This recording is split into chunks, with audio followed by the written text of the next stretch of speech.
Welcome back, everyone, to the deep dive. This time, we're taking a deep dive into the world of manifestation and healing with RJ Spina. RJ Spina. Yeah, a leading voice in metaphysics. We're really going to try to understand Yeah, how our inner world shapes our outer reality.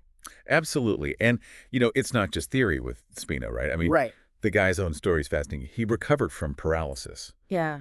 something doctors didn't think was possible. It makes you wonder, Right. what else is possible? We can Exactly. tap into that power. It's pretty amazing. So today we're going to break down Spina's approach. Hopefully you'll walk away with Yeah. not just interesting concepts, but actual tools you can use. Yeah, that's what I love about Spina. So often with this stuff, it's just big ideas, but Mhm. Spina gives us a framework. Yeah, he starts with this idea that kind of seems backwards at first. He says manifesting isn't about what you want, it's about who you It's are. about who you are being. Yeah, which is kind of counterintuitive to how a lot of us think about, getting what we want. It is because we're so focused on the thing, right? Right. Like we want the goal. Right. But by fixating on the wanting, he argues we're actually reinforcing that lack in our lives. So if I'm constantly saying I want a new car, I want a promotion, Yeah, I'm actually amplifying the feeling of not having it. exactly. Think about it this way. Have you ever noticed when you desperately want something, it feels further away? Yeah. You're in this loop of longing. Yeah, I think we've all been there. It's like the harder you try to grasp onto it, the Yeah. more it slips through your fingers. So Spina uses this great analogy. Yeah. The universe is like a giant mirror, reflecting our frequencies back to us. Okay. So whatever you're sending out, that's what you're attracting, right? Okay. If you're sending out this frequency of I want, I need, the universe is just going to mirror back Uh-huh. more wanting, Right. not the actual thing you desire. Okay. So, if the universe is a mirror, what are we supposed to be reflecting back? Well, that's where he introduces this idea of what he calls the I am. Okay. It's your true, your divine self, Okay. the source of abundance within each of us. He calls it a fractal of God. I think, for a lot of people, when they hear the idea of God, it might bring up certain images or beliefs. How does he explain this Yeah. in a more accessible way? Yeah, I mean, he's not necessarily talking about, this sort of religious figure. Right. It's more like, think of it as the source of creation. Okay. Pure potential within each of us, Okay. like a seed containing the blueprint for a whole tree. So the I am is that seed of infinite possibility. Mm-hmm. And by aligning with it, we shift from chasing external things to radiating abundance from within. So it's about recognizing that we already possess everything we need Absolutely. within ourselves. Yeah. Okay. Well, if this I am is always there, Yeah. why do we get caught up in the wanting and the striving in the first place? What's blocking us from this inner abundance? Yeah, that's where he talks about this idea of what he calls the ego mind identity. Okay. And this is where things get really interesting. He says the ego mind is the part of us that identifies with our physical body, Right. possessions, achievements, Mhm. social status, like all the external stuff. Yeah. So it's like that voice in our head that's constantly comparing and judging and needing that. Yeah, needing that validation, exactly. Validation. So Spina says the ego mind is a major obstacle to manifestation because it keeps us focused on what we lack rather than what we have. Yeah. It's always looking for the next thing to fill the void. Yeah. So it can never be truly satisfied. Right. It's like that saying, the ego is like a bottomless pit. Yeah, perfect analogy. It's never full. Never full. And the more we identify with our ego, Yeah. the further we move away from our true I am self. And this is, I think, where so many of us get stuck, right? Yeah. You buy the fancy car, get the promotion, achieve a certain level of success, Yeah. but the satisfaction's fleeting. Right. And then you're just on to the next thing. Exactly. So how do we break free from this ego-driven cycle? Well, he says the first step is awareness. We need to start noticing when the ego is running the show. Okay. So, ask yourself, Hmm. am I making this decision out of fear or love? Right. Am I seeking external validation? Or am I acting from a place of inner knowing? Yeah. This awareness is crucial. Okay. So let's say, I'm starting to become more aware of my ego. Yeah. I notice it, popping up more in my thoughts and actions. Ah, What's the next step? How do I actually shift from this ego-driven state right. to one where I'm aligned with my I am? Well, this is where Spina's emphasis on presence and non-attachment comes in. Right. He is a big believer in being fully present in the moment Right. rather than dwelling on the past or worrying about the future. Okay. And by non-attachment, he means not getting fixated on a specific outcome or, desperately clinging to how we think things should be. Okay, so this is where it gets a little tricky for me. Yeah. How can I be present and not attached, Yeah. but also, like, still have goals and desires? Right. Like, wouldn't that make me just kind of, like, passive, Right. apathetic? I love that you brought this up. It's something a lot of people struggle with. Yeah. But remember, Spina's story of recovering from paralysis. So he's in the hospital, Yeah. unable to move, Right. and he declares his intention to walk again. Right. But, and here's the crucial part, he also says he was at peace even if he didn't. So he was simultaneously, like, holding that intention of walking again. Yeah. But also, like, the acceptance that he might not. Yeah. How is that even possible? It's powerful. Yeah. So by embracing both of these sort of contradictory states, he neutralized the resistance. Okay. Think about it. When we're desperately clinging to an outcome, right? Yeah. We create all this tension and pressure. Yeah. But when we can detach from the outcome while still holding the intention, Right. it's like we create this space for things to unfold effortlessly. This is making me think about, like, when I was writing my first book, Yeah. I was so focused on, like, getting it published and, the reviews and the sales. Yeah. And it was just like an uphill battle. Yeah. And it wasn't until I was able to just, like, let go of all those expectations and just, like, focus on the joy of writing that things actually started to flow. That's exactly it. Is that what he's talking about? That's a perfect example. Okay. You let go of the attachment to the outcome. Right. You tapped into this state of flow, Yeah. which allowed your creativity to flourish. Yeah. So that's the magic of non-attachment. Okay. Doesn't mean we don't have goals or desires. It just means we don't let them control us. Right. Yeah. Yeah. So it sounds like the key here is finding this balance between, like, intention and non-attachment, effort and ease. Yeah. But, like, how do we actually do that in our everyday life? Well, I think that's a question we're going to dive into more Yeah. as we continue to explore Spina's framework for manifestation, Okay. which he breaks down into 4 key elements: desire, intention, unification with self, that's the I am, and being at peace. Okay. And we'll unpack each of these elements and discuss how they work together to create this powerful force for manifestation. Oh, this is already blowing my mind. I can't wait to dive deeper into these, It's powerful stuff. yeah, concepts and, like, see how we can apply them to our own lives. All right, so we're back and ready to unpack these 4 elements of Spina's manifestation framework. Okay. It's really a simple but powerful model for aligning your inner and outer world. And you know me, I love a good framework. Right. So let's start with that first element, desire. What does Spina say about the role of desire in manifestation? He emphasizes the importance of getting really clear about what you truly desire, not just what you think you should want or what society tells you you should want, Right. but what genuinely lights you up. So, like, tuning into that deep inner yearning, that thing that, like, makes your heart sing, Yes, even if it seems a little crazy or unconventional. exactly. He encourages us to tap into that childlike sense of wonder and excitement. Remember when you were a kid and you wanted something with your whole being, Yeah. no limitations, no doubts?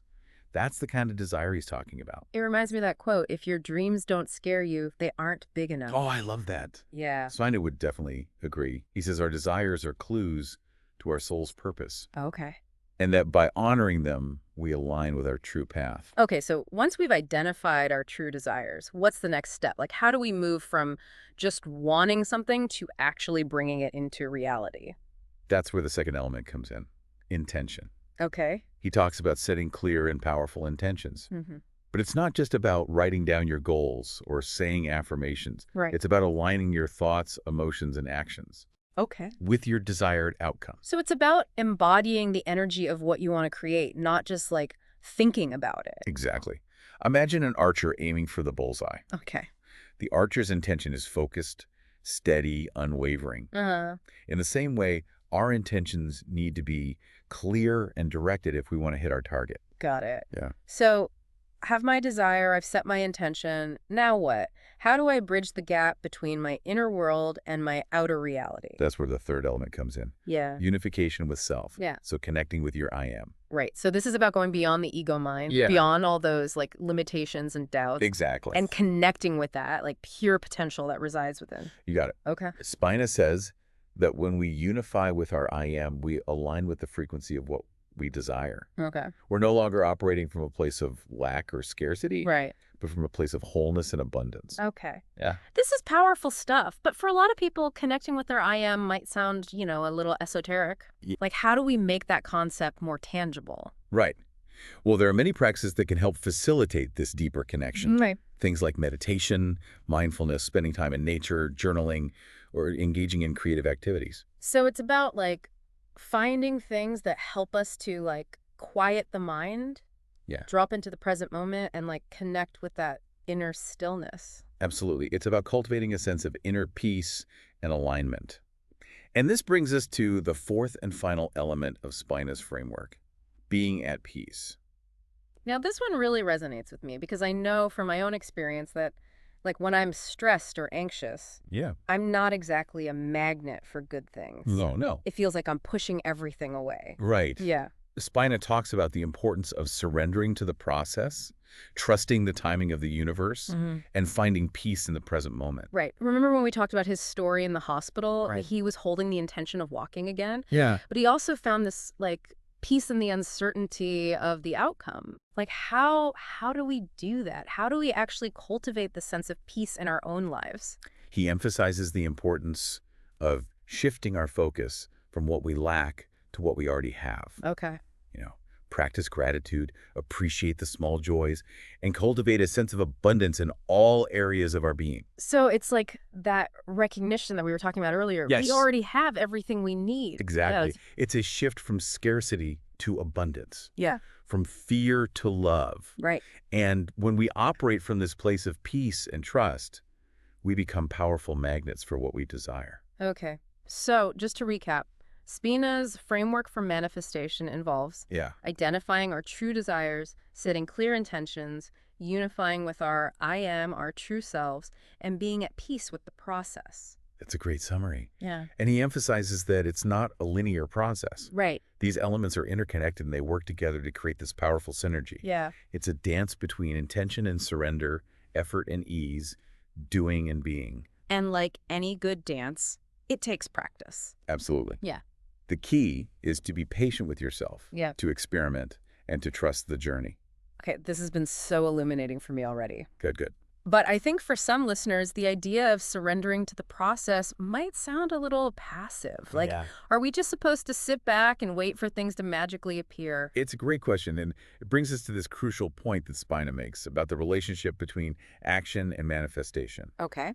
He says that surrender doesn't mean we become passive or inactive. Right. In fact, it's often through inspired action that our desires actually manifest. So it's about taking action, but from a place of alignment and trust, rather than from like force or desperation. Exactly. Think about it this way. When you're aligned with your I am, your actions flow effortlessly, and you're guided by this sense of inner knowing.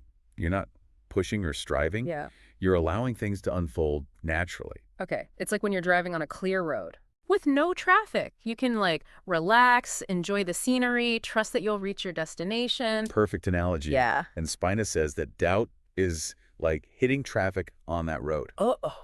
Yeah, it throws us off course, and it makes the journey feel much harder Right. than it needs to be. Oh, doubt, that pesky voice. Right. That can like sabotage even our best intentions. Yeah. How does Spina address this? He says doubt is a natural part of the process, but it doesn't have to control us. Okay. Remember that analogy he uses? He describes doubt as a branch growing off the main trunk of our life plan. Right.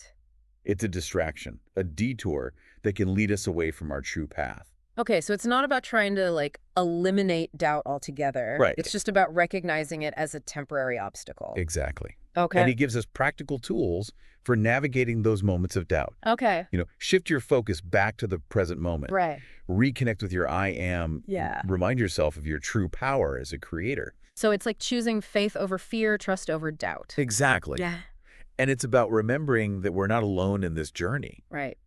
He emphasizes the importance of connecting with a supportive community, Yeah. whether it's through like-minded friends, spiritual groups, or mentors who can offer guidance and encouragement. Yeah, sometimes you just need that little reminder that you're not crazy for Exactly. believing in the power of your own mind. Yeah.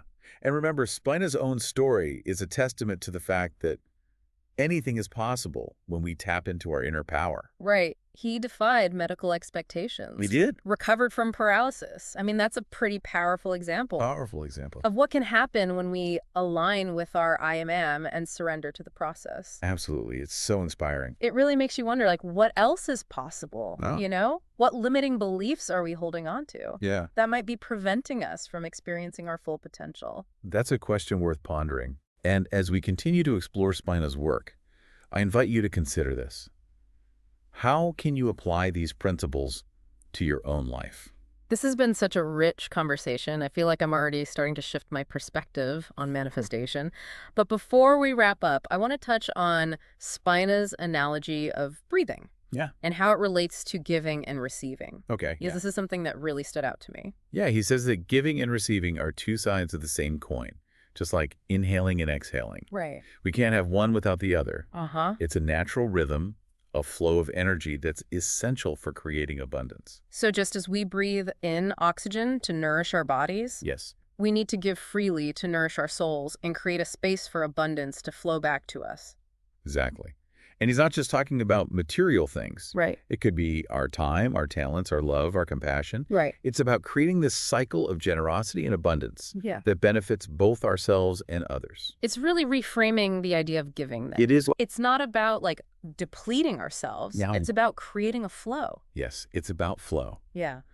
Spina reminds us that the universe operates on this principle of reciprocity. Okay. What we put out into the world, we receive back, often in unexpected ways. Right. It's like that saying, the more you give, the more you receive. Exactly. But it's not about giving with the expectation of getting something back. Right. It's about giving from a place of love Yes. and abundance. Yes. And trust. Yeah, knowing that the universe will always provide. Trusting the flow of energy, Right. allowing ourselves to be both givers and receivers. This whole conversation has just like really shifted my perspective on manifestation. Good. You know, it's not about forcing outcomes. It's Right. about aligning with our true selves. Yes. Cultivating a state of peace and trust. Yes. Taking inspired action. Beautifully said. It's a journey of self-discovery and empowerment. Yeah. And as we wrap up our deep dive into Spina's work, I encourage you to reflect on these key takeaways and consider how you can integrate them into your own life. This has been such an insightful and inspiring conversation. Good. But before we say goodbye, I'd love to hear your final thoughts on what we've explored today. Okay. What's the one thing you hope our listeners will take away from this deep dive? Well, if there's one thing I hope listeners take away from this deep dive into Spina's work, it's that you are not just a passive observer in your own life. Right. You are a powerful creator, capable of shaping your reality. It's so empowering. Yeah. It really flips the script on how we usually think about manifestation. It does. You know, it's not just wishful thinking. It's about Yeah. taking ownership. It is. And what I love about Spina's approach is that he gives us this framework. Yeah. You know, those four elements: Mhm. desire, intention, unification with self, Right. and being at peace.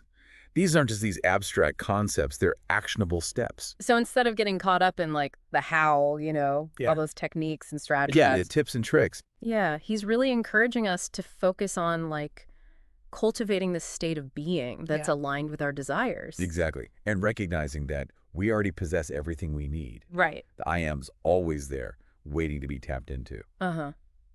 This makes me think about all the times I've tried to like force things to happen, Yeah. control every outcome.